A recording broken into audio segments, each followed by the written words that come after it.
ទៅអូមួយប្រហែលទៅតែមកលុយហើយអបផងបានផងកាន់កិនបាទអត់អស់គ្នាទៅបាទបងប្អូន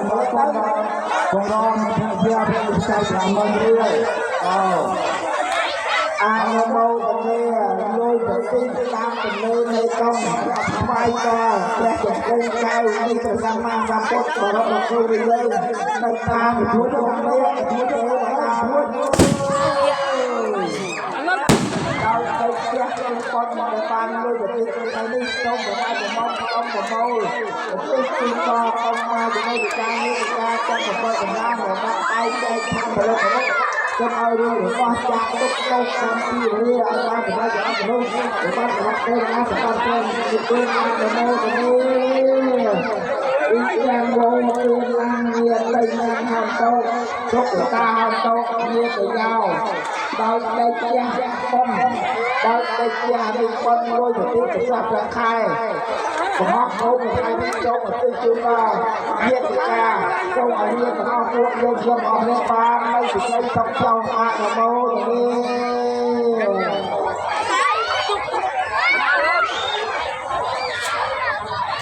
អនុមោទនីលុយទៅទីបញ្ញវត្ថុអស់ទៅស្វ័យក៏ប្រើលក្ខណៈកាយទេវតាអនុមោទនីអនុមោទនីអនុមោទនីលុយទៅទីបញ្ញវត្ថុកុហកកុំស្វ័យក៏ប្រើលក្ខណៈកាយគុណកាយដើម្បីប្រពុតពធប្រសំជាពិសេសស្វ័យក៏ព្រះចលាមនុស្សចេញទៅទេវតាមនុស្សใจជារូបដូចជានៅថាតាវតន្ទេវតាលោកអនុមោទនីអនុមោទនីបណ្ដៃប្រទីបុលនៅប្រទីឡព្រះចង្គមកែវនៃព្រះសម្មាសម្ពុទ្ធដែលមានតែងតែយកទៅគោរពជានៅថាប្រជុំនេះបងប្អូនតែជាកវល់ចូលមកទីជួនដល់ចូលទៅតាមវិទ្យាពុទ្ធសាសនាមោទនី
ចូលមានរយញាតរបស់ខ្ញុំចូលមានរយញាតរបស់ខ្ញុំ